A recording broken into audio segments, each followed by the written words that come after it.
The Road to the Majors, featuring the 121st U.S. Women's Amateur Championship in partnership with Rolex. Founded in 1922 by John McEntee Bowman and designed by Walter Travis, the historic Westchester Country Club, located in Rye, New York, will host its second U.S. Women's Amateur Championship this summer.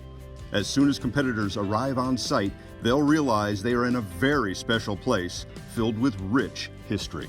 I think right from when you get on the property, you see the building and you're just like, whoa, what is this place? I mean, that's what drew me to it when I first came here in '97. But the topography, the way Travis fit the holes through the land, kind of an inner 9 and an outer 9 is, I think, one of his genius routings.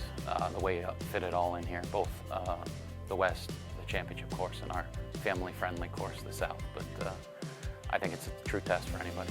The storied West course has hosted the PGA Tour 44 times and has welcomed multiple other national competitions in the past, including the 2015 KPMG Women's PGA Championship, won by NB Park. Women's golf has been an important aspect of the club, dating all the way back to nearly a century ago when it hosted the 1923 U.S. Women's Amateur, won by Edith Cummings. It's going to be a great event, and to think 98 years between USGA championships is pretty remarkable, but I know the club is very excited to have a USGA championship here, and especially to have women amateurs here. It's going to be a fantastic event. The championship features 2 rounds of stroke play, followed by 5 rounds of match play on the demanding West course, where champions like Jack Nicklaus, Arnold Palmer, Ernie Els, and Seve Ballesteros have all won. The West course is a fantastic match play golf course, and we'll flip the 9s from the way our membership normally plays it to our tournament setup, which I believe every event we've ever had flips the 9s. And so it makes those last really 7 or 8 holes pretty fascinating. And with our green complexes with match play, the USGA can get fairly creative with hole locations, which will be very pivotal toward those last few matches. When navigating the challenging West course, competitors must remain patient and precise in order to have success throughout the week. The West is so unique because of the piece of property. Walter Travis, the original designer in 1922, and Dave DUDONES, our superintendent, have done a fantastic job of using that natural topography. The elevation changes here in lower Westchester County are really second to none in our area. But hitting fairways is going to be very, very important because you need to control your golf ball into our greens. They're so undulating.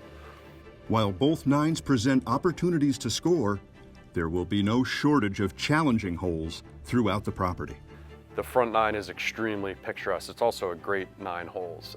It goes around the perimeter of the back 9, and there's some holes you can score on, again, but there's some really difficult holes on there as well. 11 is, over 400-yard par 4 with a hellacious green. So depending on where they put the whole location, it's not a guaranteed 2-putt for sure. And then you get into some of the great topography on 12, 13, and then coming to 15, same thing, just really undulated greens and some length too, where they're going to play it. 15 will probably be the hardest hole for the week for these ladies, and so making par there is going to win a lot of holes. And then 16 is a long par 3. And a par is always a good score there. And then you come to 17 and 18, and those are both birdie holes. 17 is a relatively short hole. It has a very narrow fairway, but if you find the fairway, you can make birdie there, and then 18 is a par 5. So that'll create some scoring opportunities coming down the stretch. This August, Westchester Country Club looks forward to welcoming 156 of the best golfers in the world and crowning a new U.S. Women's Amateur Champion. I'm looking forward to having another USGA event. It's been almost 100 years. So it'll be a great start to the next 100, hopefully. This is a very unique opportunity, and to be a part of hosting a national championship and being a part of the USGA is something that I'll cherish and look forward to.